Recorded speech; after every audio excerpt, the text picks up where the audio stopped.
noches, ya son las 7:10, tenemos un buen grupo. Gracias por conectarse, gracias por esas inquietudes que van compartiendo.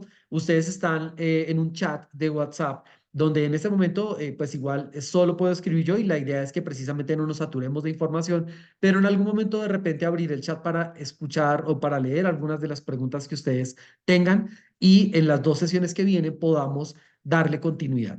Pero yo les comentaba en ese chat también que vamos a tocar en estas tres charlas el tema de identidad y sexualidad. Ese va a ser el tema de las tres charlas.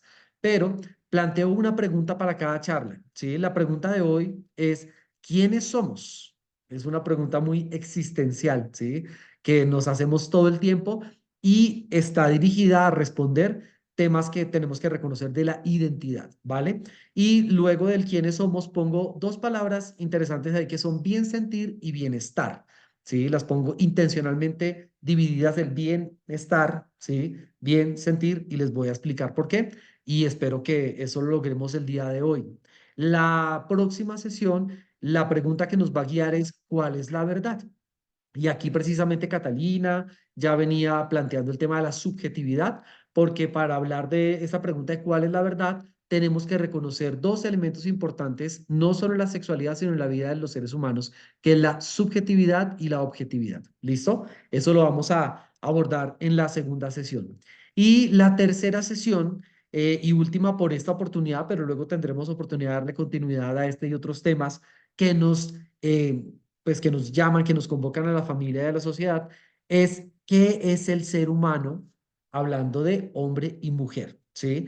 Teniendo, digamos, como base lo que les decía de la frase, lo biológico es relevante, ¿sí? Y por supuesto algo también que nos conecta a todos los que estamos acá y es reconocerlo desde también nuestra vida espiritual, ¿sí? Entonces, con esto pues empezamos y cuando hablo de identidad y sexualidad, les cuento que pues llevo varios años compartiendo acerca del tema y es porque de todas maneras, pues primero tiene que ver con inquietudes personales, como yo creo que todos nosotros mientras iba creciendo y me hacía preguntas acerca de mí, de la familia, papá y mamá, de mi sexualidad, de mi identidad y todo, llevo muchos años dándole vueltas al tema, estudiándolo desde la academia, estudiándolo como creyente, buscando, leyendo la palabra. Y entonces el tema de sexualidad empezó a volverse un concepto que hablaba de muchas cosas. En la sexualidad se hablaba de autoestima, en la sexualidad se habla de relaciones, ¿sí? Pero cuando se va exponiendo, me doy cuenta de algo importante. Y yo creo que todos, o la mayoría de acá, fuimos criados en ese contexto donde cuando nos hablan de sexualidad, pensamos más es como en la interacción sexual, ¿sí? Pensamos en la genitalidad, la anatomía del cuerpo, ¿sí? O pensamos en el romanticismo, ¿cierto?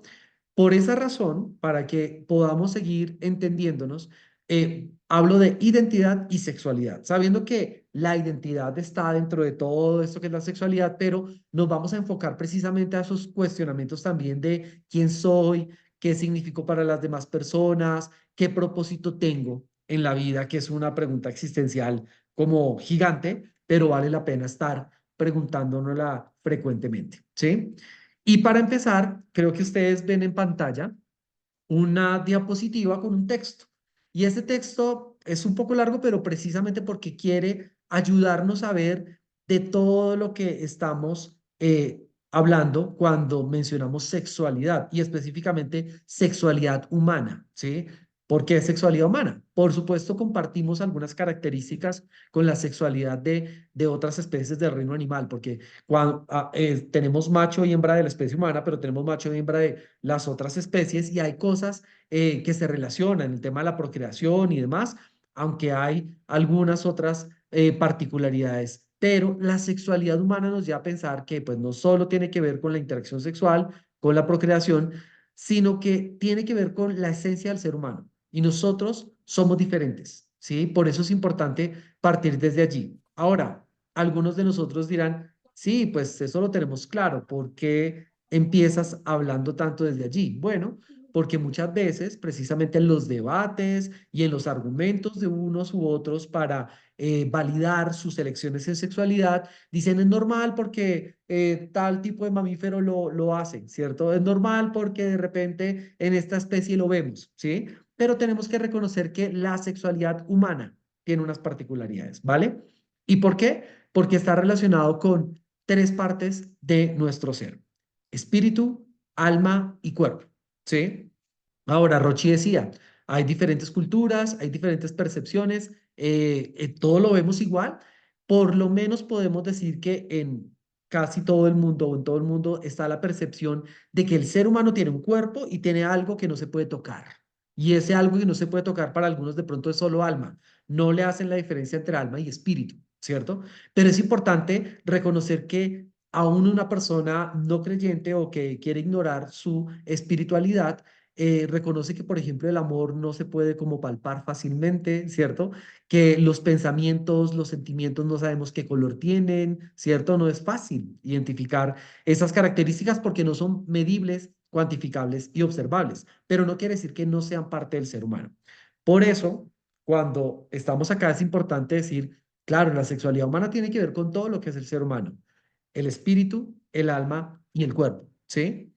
El orden en el que los nombres no altera la importancia o el resultado. Algunas personas muchas veces me han dicho, siempre di espíritu, alma y cuerpo, el espíritu es lo más importante, pero en este ejercicio en el que estamos hablando del tema, incluso podemos empezar a hablar de el cuerpo, porque es lo que nos ayuda a aterrizar y acercarnos a la realidad. ¿Y por qué? Porque desde nuestra perspectiva como hijos de Dios, reconocemos que Dios mismo hizo nuestros sentidos para ver, sentir, identificar, ¿vale?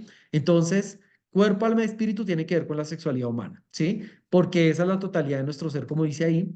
Y acá hay algo bien interesante, dice, pero fuera de nosotros también hay realidades que interactúan con estas, ¿sí? ¿Qué es lo que pasa? Somos personas que pensamos, sentimos y decidimos, pero lo que hay alrededor, nuestras familias, nuestra sociedad, está interactuando con nuestra identidad y resulta impactando, por supuesto, nuestra sexualidad. ¿Qué ha impactado nuestra identidad y sexualidad? Las creencias familiares. ¿Sí? Por ejemplo, hay varias personas de los que estamos en este grupo que escuchamos quizás desde niños: estudie para que sea alguien, ¿sí? Esa frase tiene una connotación interesante porque entonces nos da como el mensaje de, entonces si yo no estudio, no tengo una profesión, no soy nadie, yo soy solo lo que hago, ¿cierto? Entonces hay creencias familiares como esta que están impactando nuestra identidad, ¿cierto? Y la idea es poder reconocer que quizás allí es donde necesitamos también trabajar para vernos de una manera más apropiada, ¿sí? ¿Qué otra cosa está presente? Los discursos sociales. Estamos enfrentándonos ahora a un tema en el que resultamos hablando de las personas trans, de la disforia de género, pero 10 años atrás esto era una realidad tan comentada, tan publicitada. Quizás 10, 15 años atrás no lo era tanto. Imagínense, 20, 30 años, nuestros papás y abuelos no estaban expuestos a esta situación, pero estaban expuestos a otros discursos sociales, ¿sí? Como por ejemplo, los discursos racistas. Hay una raza más importante que las otras. Entonces tenemos el derecho de imponernos sobre esas otras razas, ¿sí? ¿Qué otro discurso social?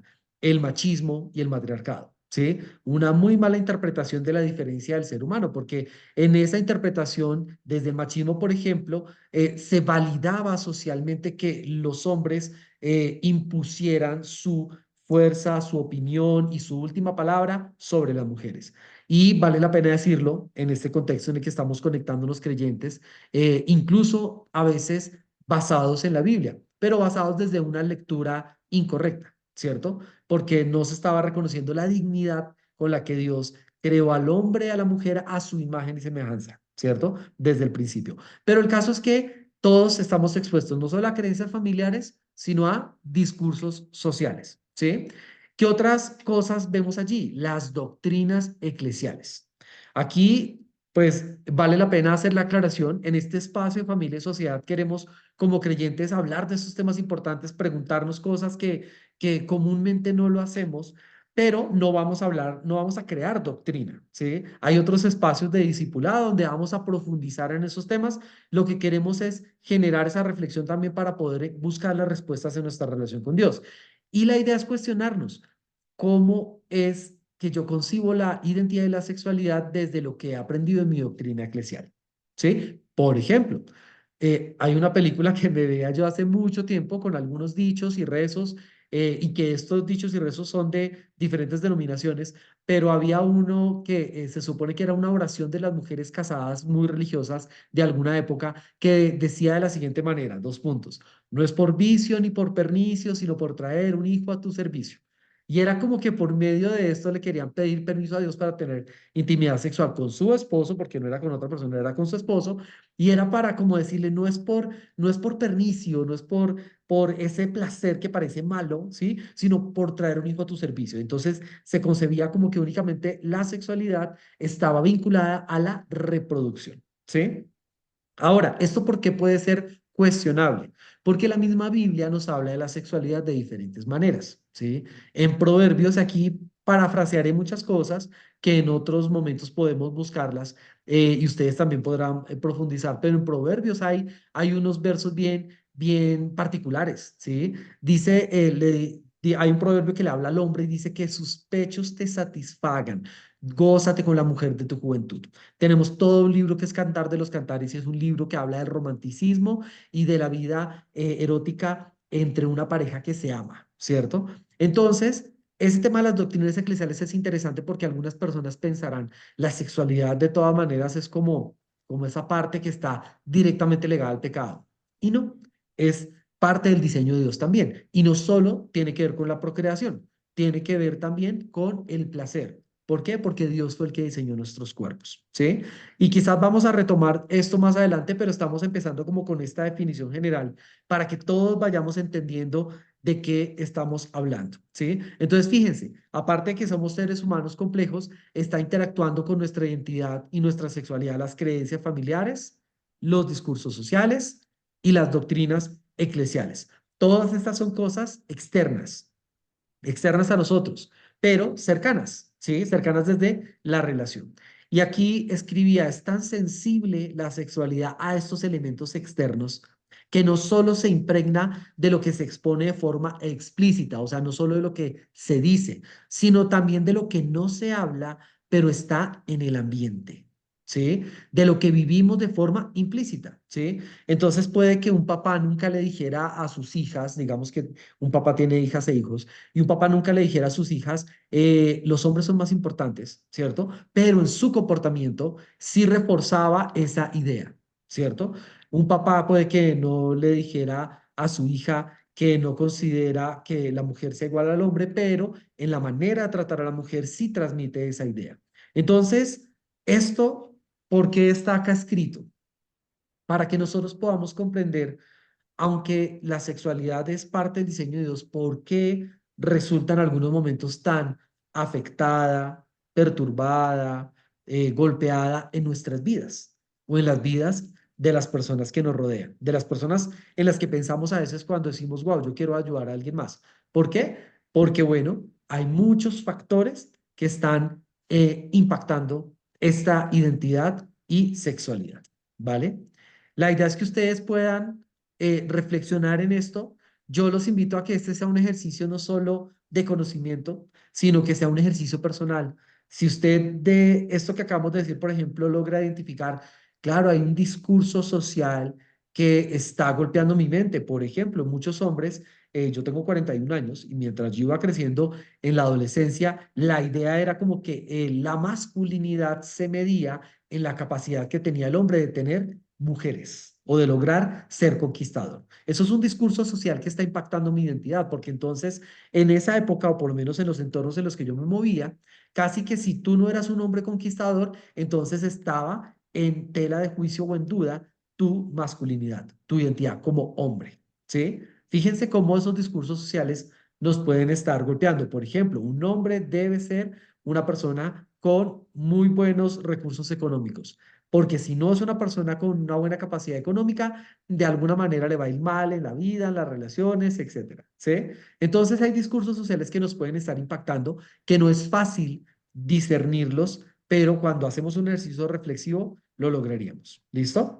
Aquí en esta diapositiva está precisamente lo que les hablaba y hoy nos vamos a concentrar en el primer punto, quiénes somos, ¿sí? Y este quiénes somos, ya estamos con la definición que dimos de identidad y sexualidad, ya hay muchas cosas que empiezan a rondar nuestra mente, ¿no? Y decimos, claro, soy cuerpo, alma y espíritu, pero pensemos, digamos que en lo cotidiano, yo cuando me presento frente a alguien más o cuando voy a conocer a alguien, ¿qué circunstancias o qué características influyen en la identidad? Nuestro nombre es importantísimo, la identidad sexual, ¿sí? Soy hombre, mujer, ¿cierto? El ciclo vital o la edad, y aquí pudimos hacer un ejercicio bien interesante que tengo por acá en el cuaderno, porque Andrés me dijo, ¿qué personas crees que se van a conectar a la charla? Y él me decía, yo creo Ujú, que la mayoría van a ser padres, ¿sí? Los padres que están inquietos precisamente de saber cómo guiar a sus hijos. Entonces, por eso es que a ustedes les preguntaba la edad, porque me pareció un ejercicio importante y de hecho quiero contarles que hasta que conté más o menos como unas 97 personas en la lista que teníamos 6 personas entre los 20 y los 29 años. Y bueno, me faltaron unos porque tenemos dentro de la lista 3 personas menores de 20 años, uno de 17 y dos de 19. Tenemos 6 personas que se quisieron inscribir a la charla entre los 20 y 29 años, pero por ejemplo, entre los 30 y los 40 años tenemos 18 personas, ya teníamos ahí un poco más. Entre los 41 y los 50, por ejemplo, en el que yo estoy ahí incluido, teníamos 30 personas que quisieron escuchar del tema. Entre los 51 y los 60 teníamos también unas 30 personas con los últimos que vi allí. Y tenemos 8 personas entre los 61 y los 80 años. ¿Por qué estoy hablando de esto? Porque aquí tenemos personas, imagínense, desde los 17 hasta los 81 años, todos con un cuestionamiento muy importante acerca de algo que necesitamos aprender también para nosotros mismos, ¿sí? Para saber cómo me estoy viendo, de la forma en la que yo me veo, es la forma en la que yo me relaciono, ¿sí? Entonces, por eso la edad y el ciclo vital resulta siendo tan. Han escuchado temas como, obviamente, la adolescencia, pero la crisis de los 30, crisis de los 40. ¿Por qué resulta una crisis en el cambio de la edad? Y es porque muchas de estas cosas impactan lo que nosotros hemos aprendido que es valioso en una persona, ¿sí? ¿Qué otra cosa resulta siendo relevante cuando hablamos de identidad o cuando hablamos de la identidad de alguien? Muchas veces decimos, esta persona es casada, esta persona es soltera. El estado civil resulta impactando muchas veces, ¿cierto? Casado, soltero, viudo, divorciado, ¿sí? Muchas veces esto está impactando la forma en la que nos vemos. La estructura familiar, ¿sí? Aquí yo creo que tenemos personas de diferentes estructuras familiares. Quizás algunos vienen de familia monoparental, solo papá o solo mamá, criados más por los abuelos o por los tíos, por la cantidad de trabajo de los papás o crecieron con papá y mamá y estas cosas en algún momento logran impactar nuestra identidad y pensamos en eso, ¿sí? Ahora, yo quiero ir haciendo una aclaración importante. Cuando estoy hablando de todos estos elementos, no quiero que nos quedemos como en una situación de desesperanza, ¿sí? Cuando me llega el punto que siento que es como que me toca la herida y, por ejemplo, puedo tener una crisis con el tema de la edad y estoy viviendo crisis por esa situación. Yo creo que la idea no es caer en la desesperanza, sino que el objetivo que tenemos es, bueno, ¿será que tienes que cambiar tu manera de ver la adultez, por ejemplo? Tienes que cambiar tu manera de ver la inexperiencia de la juventud, ¿sí? Es importante que podamos identificarlo. En la estructura familiar podemos ser personas que hemos lidiado con esto durante años y todavía en algún momento puede que nos pese lo que ha pasado en nuestra historia familiar, ¿sí? Pero el objetivo que tenemos en esta sesión también es poder descubrir esto, cómo ha impactado, pero para que nosotros identifiquemos la forma en la que vamos a sanar nuestra identidad. ¿Qué quiere decir sanar nuestra identidad? Tener un concepto de nosotros saludable. ¿Listo? Luego de esa ujú. pausa, quiero tocar un punto que es el que me suena que es el que más está obviamente impactando. el tema de la identidad y la sexualidad, pero no solo ahora, lo ha impactado desde siempre, y es el tema de la cultura, el momento histórico en el que vivimos, ¿sí? Como les dije, personas de otras épocas han estado lidiando con el machismo y el matriarcado, con el racismo, ¿cierto? En esta época estamos lidiando con discursos muy fuertes acerca de la autodeterminación y la autopercepción. Quiere decir eso que la cultura tiene un impacto muy fuerte en nuestra identidad. Tiene un impacto determinante porque yo podría tener algo que 10 años atrás era un privilegio, ¿sí? Pero hoy en día es poco valorado, ¿sí? Entonces es importante entender cómo la cultura resulta afectando nuestra identidad. Y otras cosas que tenía ahí apuntadas, que las voy dando una lectura rápida, que impactan nuestra identidad son la raza, lo que pienso de las razas, las experiencias que he tenido, ¿sí? Yo soy una persona, por ejemplo, que en la adolescencia tuve muchos accidentes físicos, me arrolló una moto, tuve fracturas y demás, y de alguna manera esas experiencias a uno le dejan como una percepción acerca de la vida y de uno mismo y temores y demás. Por eso las experiencias resultan siendo impactantes. Hay unas experiencias más perturbadoras que otras, pero podemos en algún momento entender entonces cómo separar eso de mi dignidad original, ¿cierto? Para tener una identidad saludable. La profesión es con lo que más nos presentamos, ¿sí? Y a veces se vuelve como un tema casi que inevitable o una herramienta. Yo llego a algún lugar y me dicen, ¿a qué te dedicas? ¿Sí? Entonces, así yo no quiera definirme por mi profesión, muchas veces resulto haciéndolo constantemente. Pero la pregunta es, ¿yo estoy poniendo allí mi valor como persona en la profesión que tengo? ¿Sí? ¿Qué otra cosa resulta muchas veces determinando nuestra identidad? Los logros que he tenido o que tuvo mi familia, ¿sí? Las habilidades con las que cuento hoy en día. ¿Qué otras cosas? La percepción de masculinidad y feminidad, ¿sí? Que tiene que ver todo con estas tres charlas, ¿sí? Y algunos hoy en día dicen que la identidad tiene que ver con diferentes factores. Uno son atracción erótico-afectiva, a qué te sientes atraído. El otro es cómo te percibes psicológica y emocionalmente. Por eso este tema resulta siendo un tema al que le podríamos dedicar muchísimo tiempo, ¿sí? Pero hasta ese punto, ¿qué es lo que estamos queriendo identificar? Lo que somos tiene una esencia, pero ha estado como adornado de muchas cosas. Es como, piensen tan cerquita que estamos de diciembre como un árbol, ¿sí? Que de por sí puede ser solo un árbol, un pino, ¿cierto? Pero de repente cuando deciden volverlo árbol de Navidad, entonces le ponen un montón de accesorios, ¿sí? Y esos accesorios cambian la manera en la que percibimos ese árbol. Y no solo cambia, por ejemplo, cuando yo estaba niño, mi papá tenía un pino vivo, en una matera y lo tenía como árbol de Navidad, pero de tanto ponerle las extensiones y las luces y todas esas cosas se fue deteriorando. Entonces, esos elementos externos afectan, ¿sí? Así que nosotros somos cuerpo, alma y espíritu, pero con todas estas cosas que resultamos lidiando todos los días, nuestra identidad es afectada, ¿sí? ¿Qué es importante entonces para avanzar? Que teniendo en cuenta esto, yo me enfoque en algo en lo que yo puedo descubrir una verdad. Es un tema muy retador. Algunas personas dirán, ¿vas a decir que tú tienes la verdad cuando hay gente que habla de sexualidad desde muchos puntos de vista? Yo lo que creo es que todos podemos encontrar la verdad, ¿sí? Empezando, por ejemplo, por estos elementos físicos, ¿sí? Yo quiero que ustedes piensen por un momento en su cuerpo, que tengan conciencia de su cuerpo en este momento. Y eso es una visión muy importante como creyentes, ¿sí? Por ejemplo, ¿qué está escuchando?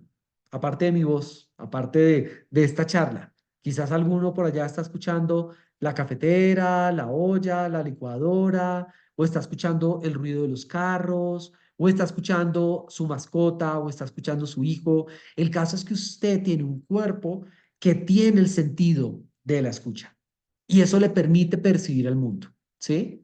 ¿Qué está viendo? Aun si usted de repente tiene alguna disminución en su visión, ¿sí?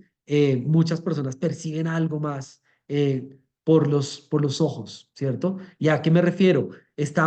Si ponemos atención a lo que estamos viendo, Yo veo acá unas lámparas cuadradas, otras lámparas pequeñas, yo veo colores, yo veo muebles. ¿Qué estoy viendo?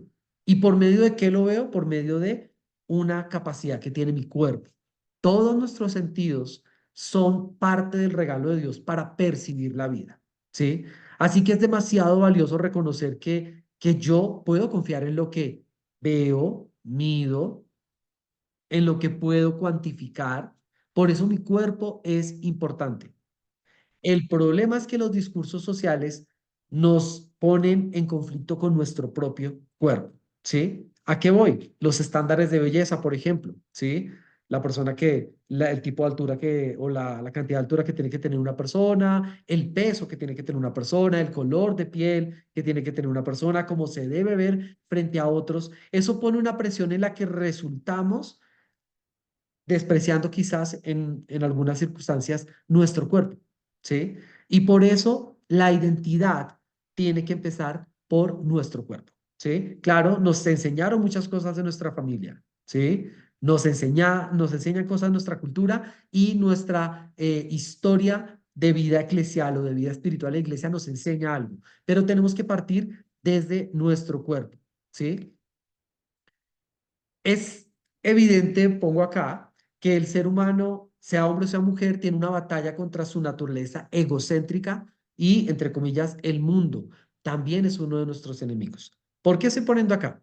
Quiero que hablemos de identidad y que vayamos desde el cuerpo, pero quiero agregar algo más a cuerpo, alma, espíritu y la interacción. Y es algo que muchas personas desconocen, ¿sí? ¿Y por qué desconocen? Por lo que sí, lo que está en el otro párrafo, que más bien lo pongo ya como una afirmación categórica para romper un mito, y es, no existe el bando de los buenos y de los malos. Todos tenemos una tendencia a la maldad y de todos se puede manifestar la bondad, ¿sí? ¿Por qué estoy diciendo esto? Porque, como lo decía Mónica al principio, pues nuestra intención no es como sacar argumentos para irme al debate y acabar con la persona que piensa diferente a como yo estoy pensando, ¿sí? Acá en este grupo no estamos los buenos, ¿sí? Y allá en otra charla estarán los malos. No, en este grupo estamos personas que podemos tomar buenas o malas decisiones. Estamos personas que luchamos con una naturaleza egocéntrica, ¿sí? Con una naturaleza que muchas veces quiere solo lo suyo, ¿sí? No le quiero compartir a nadie, tengo mucha hambre, no lo voy a compartir a nadie, ¿sí? Me importa mi descanso, no quiero pensar en el descanso de los demás. Me importa mi alegría, entonces pongo el equipo volumen a todas sin importar la hora que sea y que los vecinos de repente necesiten descansar, ¿cierto? Todos luchamos con esa naturaleza egocéntrica y eso hace parte también de la identidad del ser humano, ¿sí? Entonces, esto nos ayuda ¿a qué? A traer esperanza, ¿sí? Algunos dirán, ¿cómo así que atraer esperanza si usted me está diciendo que yo tengo tendencia a la maldad, ¿sí? Pues la esperanza está en que cuando nos equivoquemos reconozcamos que nos podemos poner de pie. Ese es el mensaje de Jesús, de hecho, ¿sí?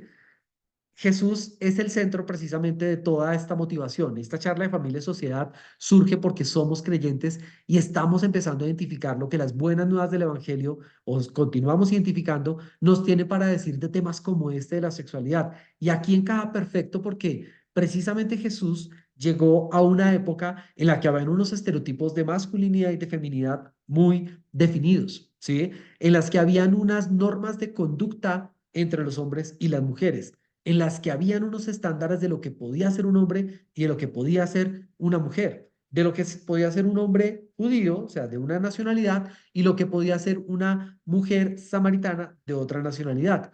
Y Jesús llega a romper un poco con todos esos esquemas, no desde la rebeldía, no precisamente para generar como esa anarquía social, no, todo lo contrario, es como para decir, venga, ustedes no están entendiendo la dignidad que tiene el ser humano.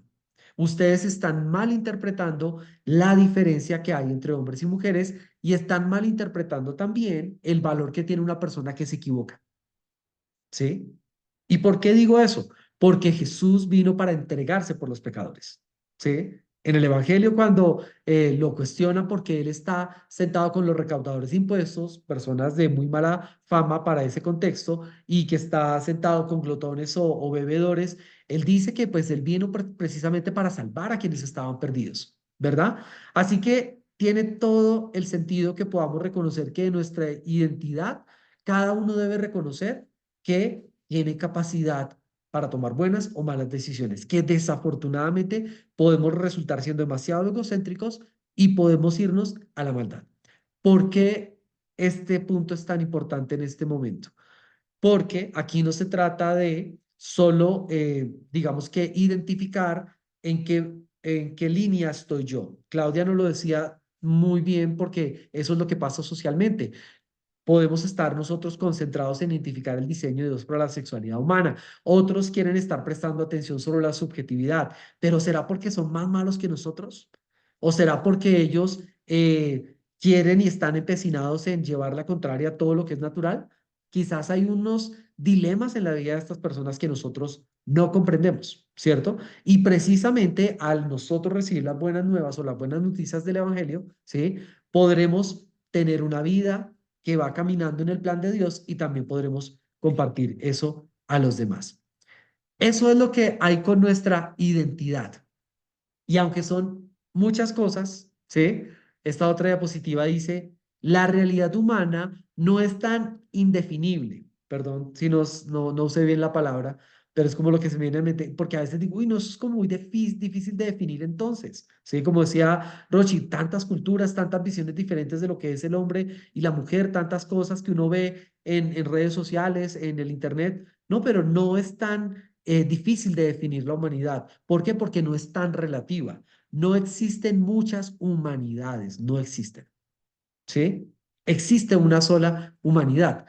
Podemos encontrar, pongo ahí, millones de subjetividades. Subjetividades son cuando, por ejemplo, usted dice que la película Spider-Man le encantó y el otro dice, qué película tan mala. Es una percepción subjetiva, ¿sí? A uno le atrae más un tipo de película que a otro. Uno dirá que el color rojo es el mejor y el otro que el color verde es el mejor. Esos elementos subjetivos hacen parte de la humanidad. Pero aunque tengamos esas diferencias de percepción, hay una sola humanidad. ¿Sí? Entonces, ¿qué quiero que hagamos y cuál es el objetivo de esta primera charla? Empecemos de cero. ¿En qué sentido? Todo lo que estamos escuchando de la humanidad, masculinidad, feminidad, autopercepción, que en este país si es permitida una cosa, ya otra. Vámonos a lo básico. ¿Qué es lo básico? Lo biológico es relevante. ¿Sí? La identidad debe partir de una aceptación saludable de quién soy yo. Ahora, no es tan fácil para las personas que están conectadas y están diciendo, eso es muy difícil precisamente para una persona que tiene conflicto de disforia de género. Se los pongo en otro término para que muchos de ustedes también comprendan de qué hablamos. Es muy difícil cuando tenemos una persona que está sufriendo anorexia y bulimia, ¿sí? Ayudarle a entender que le está haciendo daño a su cuerpo porque tiene un problema en la percepción que tiene de sí mismo, ¿sí? Hay una percepción alterada de su cuerpo. Se mira al espejo y se percibe gorda, súper obesa o se ve mal y en realidad está muy mal nutrida, tiene problemas físicos. Esa es la realidad de una persona con anorexia y bulimia. Y es también la realidad de algunas personas con disforia de género. Hay una percepción alterada. Yo veo algo en el espejo, pero incluso empiezo a rechazarlo, así como la persona con anorexia y bulimia con trastorno alimenticio rechaza lo que ve afuera, ¿sí? O una persona que tiene un problema fuerte de autoestima y de aceptación de su cuerpo porque no le gusta su raza, ¿sí? Porque no le gusta su estatura, porque está peleando con su nariz, ¿cierto? Tenemos que comprender, pero vamos a dejar en paréntesis esas particularidades para que todos podamos partir desde lo biológico. ¿Cómo podemos partir desde lo biológico? Cuando nosotros empezamos a respetar nuestro cuerpo, a respetarlo y a romper mitos culturales y familiares incluso. Mi papá era un hombre racista. Él hacía comentarios racistas, era un hombre racista y en algún momento eso permeó mi vida, ¿cierto? Sin embargo, tuve la oportunidad en algún momento de decir, no, entiendo que eso no está bien, ¿sí? Y bueno, digamos que vale la pena esta clase de ejemplos porque nos ayudan a ilustrarlo muy bien. Tuvimos en la familia un niño que nació con hidrocefalia labio leporino. Impactante visualmente ver la condición médica, verlo físicamente, y eso me ayudó a romper muchos esquemas de los estereotipos que tenía yo con respecto a la belleza, pero fue también un momento decisivo para abandonar la visión racista que yo venía heredando de mi papá, ¿sí? ¿Por qué? Porque entonces empecé a darme cuenta que yo tenía que valorar mi cuerpo por lo que era, que tenía que reconocer la dignidad que tengo como hijo de Dios, la dignidad que tengo como ser humano y la dignidad que tienen las personas a mi alrededor, ¿sí? El cuerpo es algo que nosotros necesitamos constantemente estar cuidando, ¿sí? Y muchas veces tenemos comportamientos autodestructivos que no tienen que ver necesariamente con problemas sexuales. Pueden ser por problemas de consumo de drogas, estupefacientes también, pero por malos problemas de alimentación y otros comportamientos autodestructivos como no darme la oportunidad de tener los descansos necesarios. Y esto es básico, pero estos son indicadores también acerca de qué tanto estoy respetando mi cuerpo. Si yo parto de allí, ¿sí? Hay muchas cosas en mi identidad que empiezan a sanar, ¿sí? Yo he tenido diálogos con adolescentes que han tenido problemas de autopercepción, que han tenido problemas de autoestima fuertes, ¿sí? Y se critican fuertemente ellos. No, estoy gordísima. Una chica me acuerdo en ese evento terrible y ustedes han escuchado muchos casos igual. Estoy gordísima, terrible, estoy muy fea, no me gusta mi nariz, no me gustan mis orejas. Pero cuando yo hablaba con ella de otros temas, era una de esas chicas muy empática con sus amigas. Era la chica que quería levantarle el ánimo a todas las amigas, que quería escucharla. Y entonces en algún momento le dije, tú le dices a tus amigas que tienen esa nariz fea, que tienen esas orejas horribles, que su color de piel es fatal, que cabello tan horrible. Y dicen, no, para nada. Yo trato precisamente más bien de que ellas reconozcan que cada uno es bello de una manera diferente. El discurso lo tenía claro. Cuando ella me lo dijo, era como que, wow, yo rompo todos esos esquemas, esos estereotipos de belleza, y más porque es una chica de esta época, ¿sí? Donde el tema de la inclusión y la tolerancia es parte del discurso, pero ella lo hacía para otros, ¿sí? Acéptate, ámate, ama tu cabello, ama tu color de piel, ama tu cuerpo, ama tu estatura, tú eres importante, no importa lo que digan los demás. Pero hacia ella misma tenía interiorizado un discurso en el que no estaba apreciando su cuerpo, su raza, sus características físicas. Tenía un problema con su identidad que estaba relacionado con la percepción de su cuerpo. ¿Sí? Ahora, si ustedes se dan cuenta, esto tiene que ver con pensamientos, ¿sí? Así que es importante identificar qué es lo que yo necesito cambiar también en mis pensamientos, ¿sí? Lo biológico es relevante, como les decía, esto lo repetimos precisamente para ir en contra de la corriente del discurso tóxico que tenemos actualmente con no importa el cuerpo, lo que importa es lo que tú quieras ser, ¿sí? Así puro eslogan de muñeca Barbie, tú puedes ser lo que quieras ser. Eso es un poco la corriente que vemos actualmente. Pero la realidad, ¿cuál es? Yo soy un cuerpo y tengo un alma y tengo un espíritu. Lo que soy es bueno. Es importante amar quien soy, amar mi cuerpo, amarme a mí mismo, ¿sí? Eso es algo que necesitamos afirmar. Andrés, tú levantaste la mano, qué bueno que podamos seguir interactuando con esta participación tuya. Gracias, César. Buenas noches a todos. Muy interesante todo lo que estás compartiendo, César, y desde la perspectiva que lo estás tocando. Sin embargo, el discurso actual, como bien lo decías, que salía del pensamiento de Simone de Beauvoir, que lo que ella plantea es una trascendencia del ser humano, lo que es verdaderamente un hombre, que es verdaderamente una mujer, y ella lo plantea como el hombre y la mujer como un proyecto que puede ser transformado y que creo que es de alguna manera lo que da todo ese impulso a ese feminismo de segunda ola y que da de alguna manera también como todos los parámetros para lo que estamos viendo hoy en el discurso y la narrativa que nosotros experimentamos. Entonces sí me parece importante, y perdóname que de pronto meta la cuchara, como alinear las expectativas, porque de pronto sí algunas personas están esperando es que el discurso sea un discurso bastante mm, radical, diría yo, en ¿Mm? este comienzo, y creo que es importante que la gente sepa que sí, el discurso debe ser radical, pero en este momento que tú estás poniendo las bases, es importante que la gente entienda que las bases son, deben de alguna manera de tratarse con pinzas, con amor, con calma, porque si no de pronto entendemos un poco mal el mensaje. Sí, de alguna manera tenemos que analizar un poco lo que pasó con Simón de Beauvoir. Sí, de alguna manera tenemos que entender la circunstancia que se está viendo actualmente, sin descuidar lo que tú estás hablando de la relevancia, que el término me parece muy acertado, relevante, de lo biológico, pero simplemente pues para que de alguna manera las expectativas de algunas personas puedan como alinearse también un poco. No, no Ujú. sé si fui muy claro, si fui claro o si fui muy enredado, perdónenme.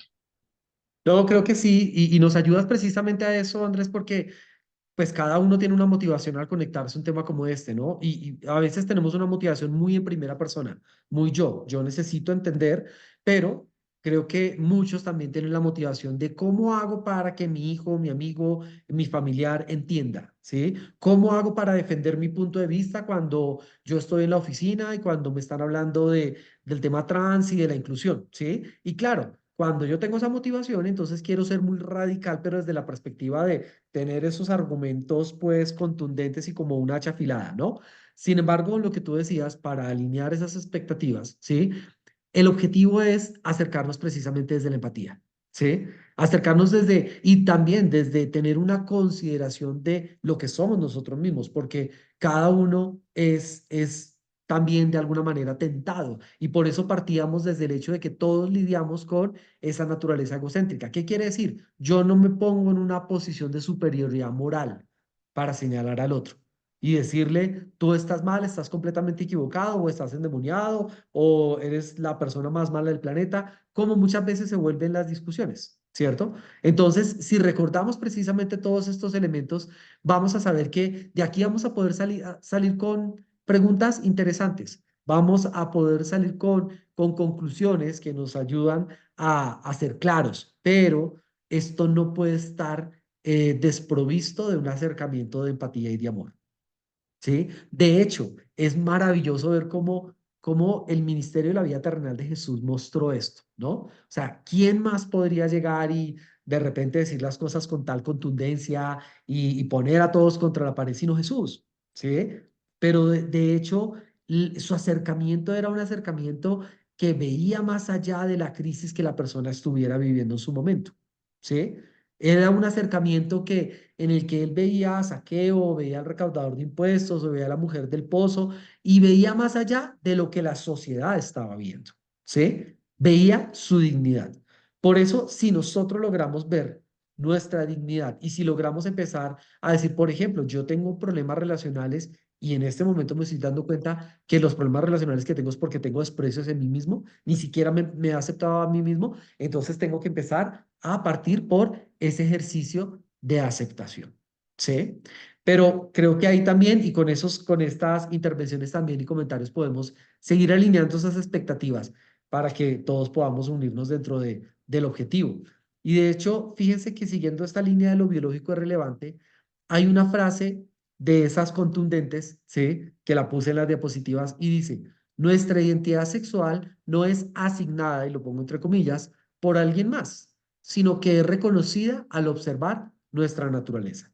¿Por qué la pongo? Esta es una conclusión, más bien a tipo de respuesta de una afirmación de la ideología de género actualmente, ¿sí? La ideología de género actualmente le está diciendo a las personas y se mete, por ejemplo, en el ámbito de la salud y se mete en el ámbito legal para decir, no, es que él fue o ella le asignaron al nacer el sexo de varón pero se autopercibe mujer. Le asignaron, fíjese cómo manipulan, obviamente, el tema del lenguaje, ¿sí? Porque asignaron es como ponerle, ¿cierto? ¿Y por qué dicen eso? Porque están dentro de la línea de que lo biológico es irrelevante, no es importante, y llegan al punto de ignorarlo completamente, ¿sí? Pero aquí esto lo podemos decir con contundencia porque nuestra identidad sexual, un doctor no dice como que, a ver, tú tienes cara de niño o de niña, o yo digo niño porque tienes pestañas pequeñas. Ah, esta es niña porque tiene pestañas largas. No, hay una identificación, hay un reconocimiento de unas características naturales, ¿sí? Por eso, con toda tranquilidad, podremos decir, ¿se nace siendo hombre o siendo mujer? Sí, desde lo biológico se nace siendo hombre, se nace siendo mujer, pero, cosa que vamos a abordar en la segunda y tercera sesión, tranquilos, también se aprende. ¿Por qué? También se aprenden maneras en las que nos relacionamos. Por ejemplo, no hay ningún hombre que nace machista, nos crían machistas, ¿cierto? No hay ninguna mujer que nazca siendo feminista y detestando a los hombres. Es parte de la formación en su proceso de crecimiento. Andrés precisamente diferenciaba y él dijo la segunda ola feminista. ¿Por qué? Porque históricamente hablando, cuando surge el movimiento feminista, el primer movimiento feminista, ustedes pueden buscar datos donde las motivaciones eran, por ejemplo, la dignificación del trabajo de la mujer y cosas tan importantes como que la mujer tuviera derecho al voto, ¿sí? ¿Qué quiere decir eso? Obviamente era necesario. Y ese primer movimiento feminista, maravilloso, es de aplaudir y es más, creo que si nos vemos como creyentes, debimos hacerlo como iglesia, o debemos hacerlo, ¿sí? Nosotros como creyentes somos precisamente llamados a hablar de la dignidad de la creación de Dios, ¿sí? Pero ya lo que pasa con segundo y tercer movimiento feminista, porque se habla hasta de tercero o hay diferentes feminismos hoy en día, ¿sí?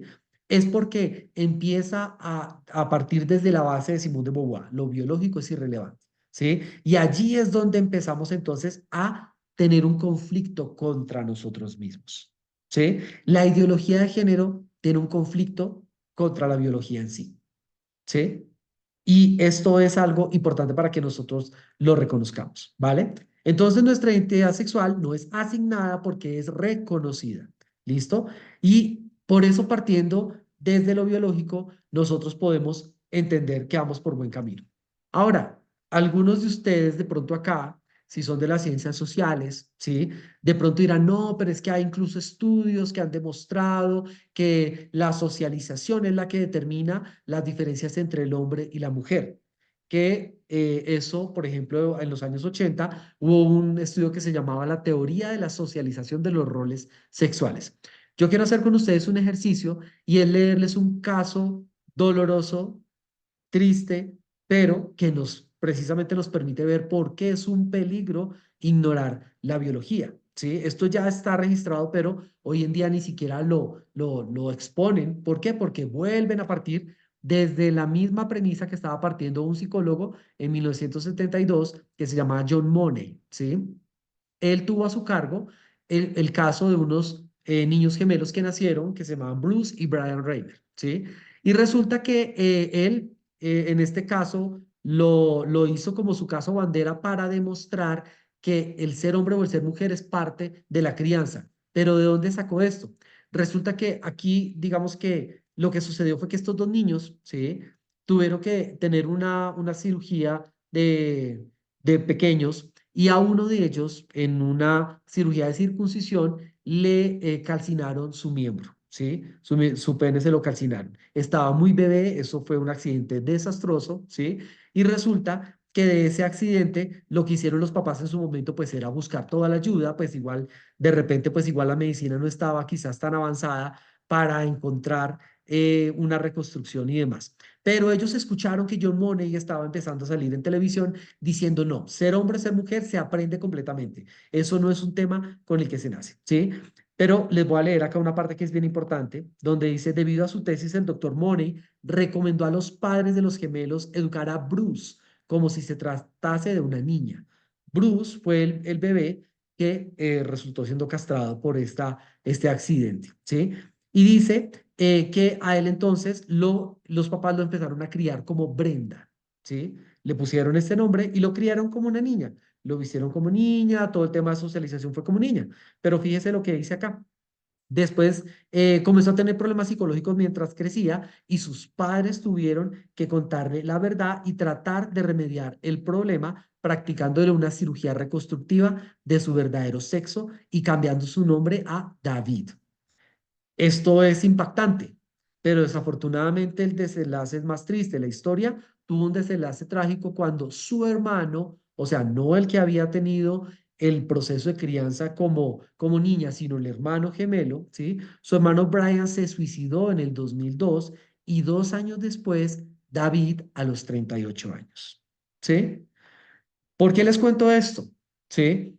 Porque algunas personas dentro de este nivel de empatía, compasión, tolerancia, se ponen muy radicales al querer aceptar que la biología es parte importante y que tenemos que partir desde lo biológico. Y de alguna manera, desde unos argumentos muy emocionales, dicen, no, pues que cada quien sea lo que quiera hacer, si esta persona hoy en día quiere ser mujer, yo la ayudo con todo lo que sea posible. Y a eso le está apostando la medicina o partes de la medicina moderna, así como también las leyes y la política. ¿A qué? A facilitar los procesos de transición de género. ¿Sí? ¿Basados en qué? En la teoría de socialización de los roles sexuales y basados en la misma historia con la que John Money quiso guiar a los padres de estos gemelos. Yo creo que la historia habla por sí misma y ustedes se dan cuenta que es importante hablar de lo biológico, claro, con empatía, ¿sí? Hacerlo con sabiduría. Quizás no es lo primero que tenemos que hacer. Yo creo que podemos aprender a Jesús, de Jesús en cuanto al acercamiento con la persona que tiene enfrente y no de hablar de la mujer que tenía mala reputación desde esa identidad social, ¿sí? No acercarse al recaudador de impuestos desde esa clasificación que le hacía la sociedad, sino acercarse a ellos desde su dignidad humana, ¿sí? Desde lo que Dios había diseñado en ellos. En esta charla lo que queremos es recordar entonces en qué puede estar basada nuestra identidad, ¿sí? Uno, lo biológico.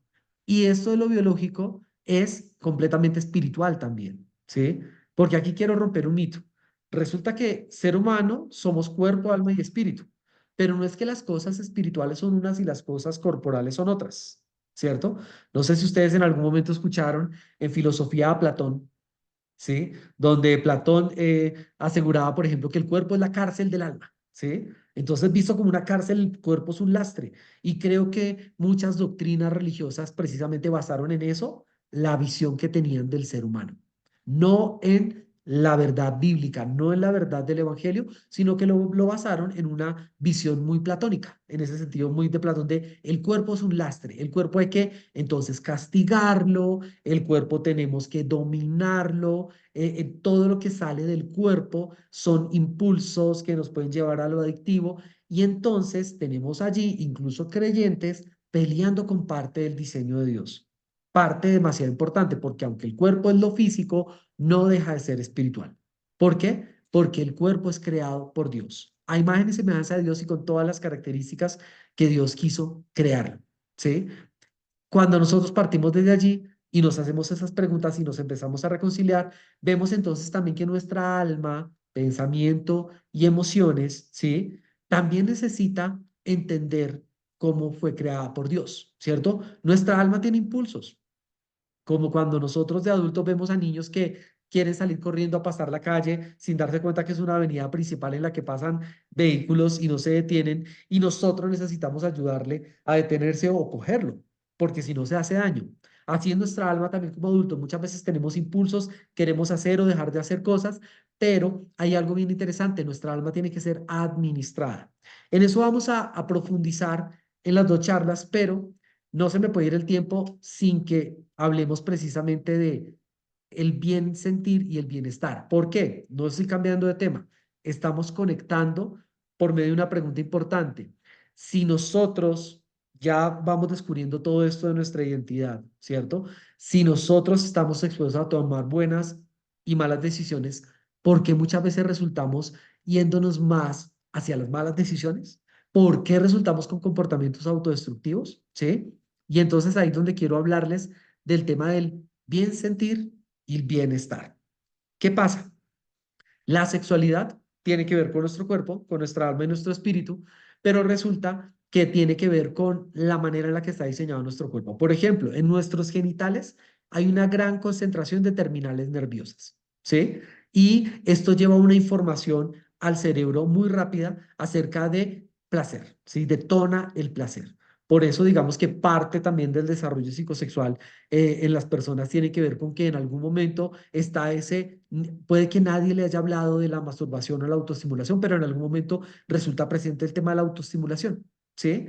Y entonces, ¿qué pasa allí? ¿Por qué sucede eso? ¿Porque está un demonio poseyéndome para que yo busque la masturbación? No, porque hay un proceso también de conocimiento de mi cuerpo, ¿sí? Y porque hay una respuesta placentera a ese contacto. Vayámonos a algo menos sexual, pero sí todavía afectivo. El abrazo, ¿sí? ¿Qué es eso del abrazo? El abrazo es algo que, si ustedes buscan también información desde la neuropsicología, ¿sí? Dicen que cuando abrazamos y somos abrazados, nuestro cuerpo libera oxitocina. Es una hormona que nos permite también experimentar una cantidad de placer o cierta sensación de placer o de tranquilidad, ¿cierto? Así que el abrazo puede ser placentero. Sin embargo, hay algo interesante. No todos los abrazos son placenteros. ¿Sí? ¿Por qué? Porque puede que en ocasiones, primero yo haya tenido experiencias desagradables con los abrazos, con el contacto físico, y muchas personas tienen esta experiencia desagradable, pero no es lo mismo que a mí me abrace una persona en la congregación porque de repente me saludó y sí, qué chévere y nos abrazamos, a que me abrace una persona que es importante y significativa para mí. No es lo mismo. Así que el significado hace que esa experiencia, que es física, porque el abrazo me ayuda a liberar oxitocina, se incremente y pueda generarme mayor placer o incluso pueda ser aversivo. ¿Sí? Esto es importante y para las personas, y por ejemplo, Claudia, que nos decía, bueno, en este proceso como familias de tratar de entender un poco lo que pasa con todo esto nos ayuda a entender por qué algunas personas, por los significados atribuidos a, por ejemplo, mi género o el género complementario, resulta que están en pelea completa. O sea, yo los hombres los detesto, ¿sí? O las mujeres que ni se me acerquen, son unas manipuladoras, ¿sí? Ese significado altera nuestra capacidad de experimentar incluso placer en un abrazo, ¿sí? Que físicamente estaríamos diseñados para eso. ¿Qué es lo que pasa? El bien sentir es algo que todos tenemos. Cuando yo me como un postre, puede que me sienta muy bien, ¿cierto? Y el bien sentir viene como con esa recompensa de algo gratificante.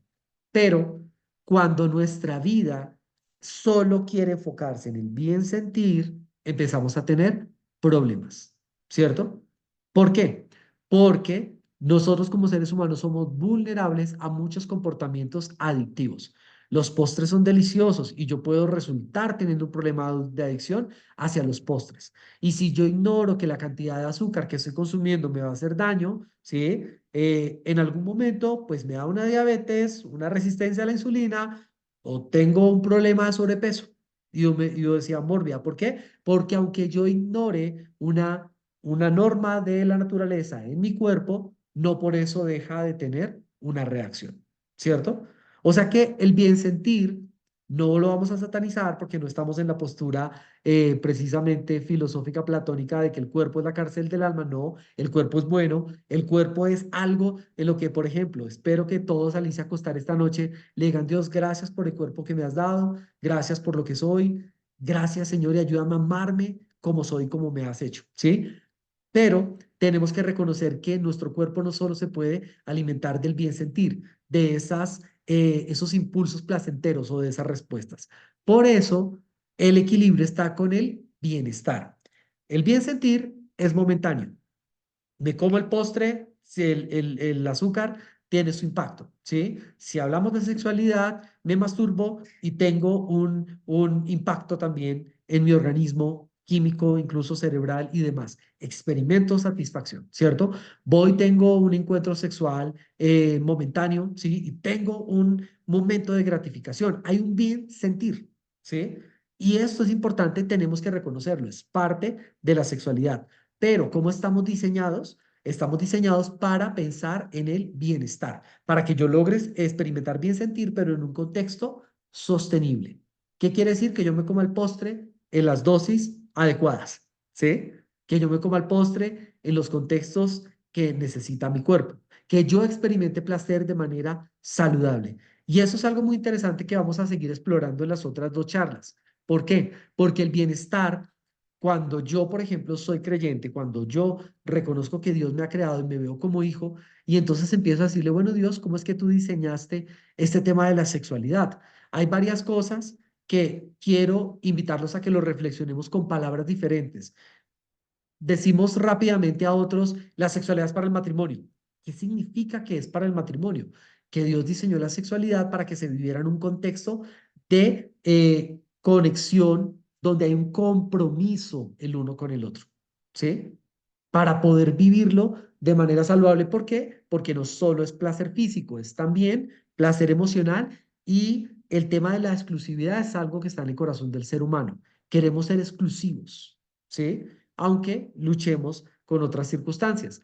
Pero resulta que Dios diseñó un contexto saludable para que la exclusividad, el compromiso del uno con el otro, nos permita disfrutar al máximo esa experiencia de placer que está en la sexualidad, ¿sí? Entendiendo que no solo es una actividad física, no solo es sexo y ya, porque el sexo no solo está involucrando el cuerpo y la genitalidad, el sexo, la interacción sexual, está involucrando nuestra estabilidad emocional, nuestra estabilidad relacional y nuestra estabilidad social. No me crean solo por lo que digo. Traten de revisar en las noticias y traten de indagar, investigar un poco más qué es lo que genera tantos conflictos sociales, tantas riñas, peleas, incluso asesinatos. Muchos tienen que ver precisamente con conflictos pasionales, ¿sí? Tienen que ver con temas de lealtades, tienen que ver con temas de apego, tienen que ver con temas de dependencia, de codependencia. Uno dice, wow, ¿por qué pasa todo eso? Porque no estamos entendiendo cómo establecer relaciones saludables, no queremos escuchar el consejo desde el bienestar, solo pensamos en el bien sentir y entonces resulto experimentando más malestar que placer, ¿sí? Por eso, la idea es que pensemos bien sentir y bienestar. Y mi pregunta es, ¿a qué le dan ustedes prioridad en su vida? ¿Al bien sentir? ¿Están pensando en el bienestar? ¿Sí? El bienestar es lo que lo hace sostenible. El bienestar es lo que me lleva a reconocer que incluso comer es bueno, pero si yo como de manera irresponsable, me hago daño. Y si no como, como en un trastorno alimenticio de anorexia y bulimia, también me hago daño. Entonces, bienestar nos lleva a pensar en muchas otras cosas. ¿Sí? Bueno, pues gracias por esta conexión tan chévere hoy. Creo que tenemos un grupo muy nutrido. Me gustaría saber si tienen preguntas adicionales, pero lo vamos a hacer por medio del chat. Ahorita voy a habilitar por un momento. Ustedes escriben sus preguntas, vuelvo y cierro, porque la idea es que el grupo lo administremos muy bien, que no se vuelva un tema tedioso en el que recibimos un montón de mensajes. Y la otra semana, el próximo miércoles a las 7 p.m., nos vemos de nuevo para continuar con el segundo tema, ¿vale? Por el momento, creo que lo más importante también es terminar teniendo un diálogo con Dios, que es lo que hacemos, porque Dios es el que quiere, como le dijimos ahorita, Él es el único que pone convicción en nuestro corazón y nuestro espíritu. Entonces quiero que oremos, ¿vale? Para que cada uno desde allí tenga esa disposición, para que lo que hablamos también entre a nuestro ser. Bueno, Dios, gracias, Padre, porque tú viniste, Señor Jesús, viniste encarnado para mostrarnos de qué se trata, para darnos las buenas nuevas del Evangelio, para mostrarnos el amor del Padre y para mostrarnos que somos hijos. Hoy te quiero pedir, Dios, que tú nos des la convicción de que somos hijos porque eso lo haces tú directamente. Cuando fuiste a la cruz, Jesús, y cuando resucitaste, estabas aclarándonos que hemos sido adoptados hijos. Desde antes de la fundación del mundo nos creaste para eso, para vernos como tus hijos. Gracias porque nuestros cuerpos, Señor, y las características que tenemos ahora son características que podemos abrazar y agradecer de parte tuya, Dios. Gracias porque la familia, las enseñanzas, los discursos sociales y hasta las doctrinas, tú puedes corregir y poner en orden lo que necesita ponerse en orden en nuestra mente, Señor. Pero enséñanos a amarnos como tú nos has amado, Dios. Enséñanos, Señor, a vernos como tú quieres que nos veamos. Enséñanos a amar como tú quieres que amemos, como tú, Señor Jesús, has amado. Y Dios, queremos que nos hables acerca de esto que es un espacio, Señor, de aprendizaje. Queremos que tú le hables a nuestro espíritu. Y yo te pido por cada persona conectada, Señor, para que esta charla, Señor, transforme su manera de verse, Señor, y de conectarse y relacionarse contigo. Gracias te damos, Dios, en el nombre de Jesús. Amén.